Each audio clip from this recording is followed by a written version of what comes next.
Tudo bem, pessoal? Para você que se liga nas redes sociais do Beltrão agora, mais um dia recebendo hoje aqui no nosso estúdio uma pessoa importante para poder falar sobre assuntos do cotidiano, mas o assunto também é um pouco polêmico, né? Estou recebendo aqui a vereadora Raquel de Barros, é isso mesmo? Acertei, mesmo, né? Sim. Vereadora de Pérola do Oeste, ela que é vereadora no seu primeiro mandato, era professora, empresária também em Pérola do Oeste, está no seu primeiro mandato, trabalhando aí, fiscalizando, fazendo o papel do vereador. E claro, ser vereadora mulher tem N desafios, né? Mas primeiro de tudo, Raquel, vou querer que você se apresente para quem nos acompanha. Quem que é você, quantos anos você tem e conta um pouco da sua história. Bom dia a todos. Primeiramente, muito obrigada pelo espaço, muito obrigada pelo convite. Então, eu sou a vereadora Raquel de Barros, lá de Pérola do Oeste, estou no meu primeiro mandato.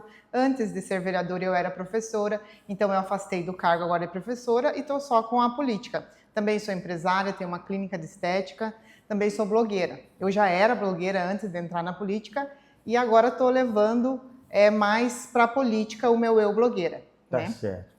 Vereadora, esse negócio de blogueira, de candidata, de vereadora, tudo isso gerou uma repercussão, né? Eu assisti alguns vídeos da vereadora na rede social e os outros vereadores, o embate que está acontecendo em Pérola do Oeste, quero que você conta para nós o que está acontecendo em Pérola do Oeste. A gente fala em perseguição, em briga política, partidária. Como é que está o cenário lá? O que a vereadora está enfrentando nesse primeiro mandato? Bom, eu acredito que venha a ser por conta de eu ser oposição lá no município, né? Eu me elegi oposição, mas eu não sou aquela oposição cega. Tudo que for bom para o povo tem o meu aval, tem a minha aprovação. Então, são muito poucos os projetos do executivo que eu venha a ter negado, né? Só que eu achar que não é pertinente para a população. Eu questiono também bastante, indago as situações, os projetos. O que acontece? Lá no meu município, tem filho de prefeito que é vereador, também presidente da Câmara. Tem filho de vice-prefeito que também é vereador e é primeiro secretário. Eu acredito que pelo fato de eu fiscalizar, de eu exercer a vereança, de eu cobrar, gerou um certo atrito, acredito que uma certa perseguição, acredito que querem que eu fique calada, querem que eu fique quieta, e eu me recuso simplesmente a ficar quieta, a observar as situações erradas e não cobrar, e não fiscalizar e não questionar. Porque quando eu saí de vereadora, eu me comprometi com a população, me comprometi que eu iria vir aqui, né, naquela cadeira, que eu iria ir lá naquela cadeira para realmente lutar pelo povo e cobrar por eles. Então eu me recuso a sentar naquela cadeira e simplesmente ficar olhando as coisas acontecer. Então, pelo fato de eu exercer a vereança, de eu cobrar, muitas vezes eu peço para arrumar uma estrada, faço o ofício, solicito, peço, tem meses para arrumar aquela estrada, não for arrumar, a secretária não foi, às vezes eu for lá, posto o vídeo, mostro como está a situação. Esse vídeo dá uma repercussão, porque eu já era uma blogueira, então dá uma repercussão não só no município, também fora. Então isso gera uma raiva de eu expor o meu trabalho nas mídias. Tá certo. E isso é um pouco complicado, a gente sabe que a gente está numa era muito digital e muitos políticos vêm seguindo isso. A gente tem exemplo, o Nicolas, tem outros vereadores, outros deputados também, senadores, vereadores, governadores, todo mundo está muito nessa de mídia digital. E acaba, você acha que até esses antigos políticos, os dinossauros da política, ficam incomodados com isso? Isso também pode ser um incômodo, pode ser o motivo dessa perseguição. Há a questão de ser oposição, também a questão de ser mulher na Câmara de Vereadores. Quantas mulheres tem na Câmara lá? Tem 4. 4 mulheres. Tem 4 mulheres. Das 4, você é a única que está... Então, eu acredito que lá no município existe sim uma perseguição política de gênero que vem de encontro com eu, mulher, porque lá em plenário, muitas vezes, eles chacotam do meu eu, a minha vida pessoal, e não do meu eu vereador, o que eu fiz de errado como vereadora. Então, vem chacotas do tipo, que tipo de exemplo de mãe você é, que filho colocaria, que pai colocaria um filho estudar com essa professora. Aqui não é um desfile de moda, já escutei isso. Então, vem a dizer sobre a minha roupa, né? Então, a vereadora tenta chamar a atenção de forma vergonhosa. Ela não está à altura do cargo que se elegeu. Mentirosa, charlatana, age de má fé, já foi chamada de louca. Então, são muitas discriminações que são quebras de decoro parlamentar. Você não pode falar dessa forma com uma mulher lá em plenário. E eles falam simplesmente, né? Também tem a situação que eu, como vereadora, fiz inúmeros pedidos para ir em capacitação em Curitiba, fiz também para ir em Brasília e eu nunca fui. Eu simplesmente nunca pude ir, nunca foi aprovado os meus pedidos. Até hoje, eu sou a única vereadora do município de Perola do Oeste que nunca foi em uma capacitação em Curitiba.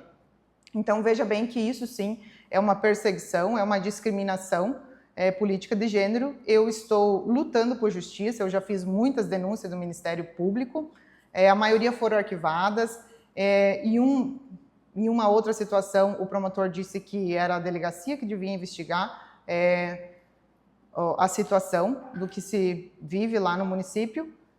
Fui já conversar com a delegada também, está sendo investigado o caso pela Delegacia de Polícia Civil, promotor também, e agora estamos indo a outras instâncias, porque em certas instâncias de justiça, que eu busquei justiça, foi tudo abafado o caso. E quando se conversa com jurídicos, com advogados, com pessoas, eles falam, não existe, o que você vive lá é uma tremenda perseguição e precisa ter justiça no teu caso. Quando eu percebi que eu não tinha justiça por meios legais, que mesmo com provas, com vídeos das sessões, com tudo que eu sofro lá, eu percebi que a mídia poderia ser a minha justiça. Então eu decidi levar para a mídia tudo o que acontece. E o povo é quem vai ser o meu juiz, porque é o povo que vai determinar se tudo que eu sofro é normal, ou é uma perseguição, ou é uma discriminação. E quando eu faço isso de levar para a mídia, eu me deparo com outras situações de muitas outras mulheres aqui no Paraná que sofrem, nem só no Paraná, no Brasil inteiro, mulheres parlamentares que sofrem muito por estarem em cadeira de poder. Primeiro que já é mais difícil para nós mulheres chegarem em uma cadeira de poder. E quando a gente chega é muito mais difícil ainda permanecer. E eu digo isso porque muitas vezes eu pensei em desistir. Mas eu sei que a minha voz não pode ser calada. Porque se eu me silenciar e eu abandonar, então eu vou estar abandonando várias mulheres e várias pessoas que sofrem essa discriminação aqui no Paraná e no Brasil inteiro. Então eu me recuso a desistir. Eu vou ser voz, eu vou falar tudo que está errado, vou levar para a mídia e quero as pessoas, eu quero que as pessoas sejam o meu juiz, que determine o que está certo e o que está errado. E eu vejo que essa força minha de lutar por justiça, eu vejo que eu estou abrindo porta para que outras mulheres venham até a política, para que outras mulheres sejam respeitadas. A vereadora, eu ia fazer essa pergunta, a vereadora já pensou em desistir, mas continua firme, vai continuar fiscalizando, continua firme nessa ideia de proteger o cidadão, de defender as causas do cidadão, trabalhar em prol dele. E a vereadora acredita que realmente a justiça vai ser feita, ou a vereadora acredita que o Brasil é um país sem leis e que isso vai ficar por isso mesmo? Olha, sinceramente, eu já desacreditei muito na justiça. Desacreditei muito, achei que eu não tinha mais, que não ia ter justiça no meu caso. Simplesmente por pessoas estarem em um poder acima de mim. As pessoas, então, né, com quem eu tanto busco essa justiça, existem outras pessoas em um poder além e que abafaram o meu caso. E eu sei disso. Mas eu tenho sim uma esperança na justiça. Eu estou buscando outros meios, outras pessoas. Então, como eu disse, agora o meu caso vai para Brasília, já está em Brasília. Então, estou acreditando nessa justiça. Eu tenho uma esperança. É um meio termo, entende? Eu já desacreditei muito na justiça, mas vou continuar lutando. Para quem é leigo do assunto, o que pode acontecer caso essas denúncias, né, deem prosseguimento? O que acontece com esses seus opositores, com essas pessoas que estão fazendo essa perseguição com você? Quem vai determinar isso é o juiz, então eu não tenho como dizer o que ele vai determinar, né? Mas essas pessoas, elas vão poder fazer uma retratação pública, podem até mesmo perder mandato. E o que seria para você hoje falar, a justiça foi feita? Qual das duas opções seria mais a sua escolha hoje, vamos dizer? Olha, como eu disse para minha advogada, eu não quero dinheiro de ninguém. Eu só quero que as pessoas reconheçam que o que fizeram comigo foi muito errado. Eu quero uma retratação pública, sim. E quero muito isso. E, possivelmente, se um juiz determinar que eles devam perder a cadeira, isso é determinação de um juiz. Mas eu quero, sim, justiça no meu caso, e eu quero mostrar para todas as pessoas que me acompanham, que me seguem, que me deram força e que me deram voz, assim como você. Eu quero mostrar que a justiça, mais cedo ou mais tarde, ela prevalece. Então, eu tenho essa esperança de ter a justiça para mostrar para as pessoas, principalmente para as mulheres que estão sofrendo, que elas devem continuar lutando, que mais cedo ou mais tarde a justiça vai vir. Então, por isso, é a minha luta, é a minha esperança, de mostrar um dia para as pessoas que o tanto que eu lutei não foi em vão e que eu consegui a minha justiça. Para finalizar, você se arrepende de ter entrado na política? Não. Eu me arrependi em junho do ano passado de ter entrado na política. E depois, eu percebi com muita oração e terapia que simplesmente Deus coloca propósitos no nosso caminho, na nossa vida. E eu sei que a política foi um propósito que Deus colocou na minha vida, porque a minha vida antes de entrar na política era confortável, era uma vida feliz, eu tinha uma estrutura boa, e depois que eu entrei na política, a vida começou a ficar muito difícil, a vida começou a ficar muito estressante. E eu percebi que Deus colocou um propósito na minha vida e que eu teria a força e a capacidade de honrar com esse propósito. Então, todos os dias que está difícil, eu penso assim, para Jesus também foi difícil. Foi muito difícil, foi apedrejado. Então, eu estou sendo apedrejada. E sabe qual a frase que eu mais escuto? Ninguém joga pedra em árvores que não dá fruto.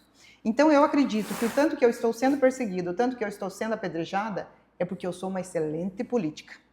E eu gostaria muito de mostrar para muitas pessoas, para o Brasil inteiro, que tem sim políticos bons, tem sim políticos que merecem a confiança do povo, tem sim políticos que estão aqui preocupados com o povo. Muitas segunda-feira eu sabia que eu ia lá em plenário apanhar, que iam me xingar por causa que eu defendi uma família, porque eu defendi aquela estrada, eu sabia que eu ia escutar. Mas eu não deixei de defender aquela família, eu não deixei de defender aquela estrada, eu não deixei de defender aquela criança, mesmo sabendo que eu ia ser destratada de noite. Então, eu acredito que essa é a verdadeira essência de um político bom. Então, hoje eu não me arrependo e eu acredito que eu sou uma excelente política e tenho certeza que se o Brasil inteiro tivesse mais políticas como eu, então o Brasil estaria muito bem. Tá certo. Obrigado, vereadora Raquel. Veio lá de Pérola para contar um pouco mais do seu primeiro mandato, dessa situação que está acontecendo. E espero recebê-la aqui futuramente, quem sabe como prefeita dessa cidade, para poder dar na cara dos inimigos e mostrar como é que se faz política de verdade. Sabe, né? Com certeza, com um pouco dessa conversa, a gente consegue entender que a vereadora é uma pessoa que está focada em exercer o seu papel com honestidade e defendendo, né, a população, e a gente está sempre de portas abertas para poder trazer aí as suas demandas, também falar do seu trabalho aí nessa cidade vizinha aqui de Francisco Beltrão. Obrigado, tá? Obrigado, Leonardo, pelo espaço. Obrigado, Beltrão, agora pelo espaço. Uma excelente semana a todos que nos assistem. E sempre que quiserem, podem mandar mensagem lá nas redes sociais. A gente sempre arruma um tempinho para responder todo mundo com muito carinho. Vamos deixar o arroba da vereadora, qual que é aí? Raquel Barros, 94. Acompanha ela lá, que além de blogueira, vereadora, empresária, vai te dar muitas dicas, né? Exatamente. Obrigado. Beltrão agora na mesma velocidade da notícia.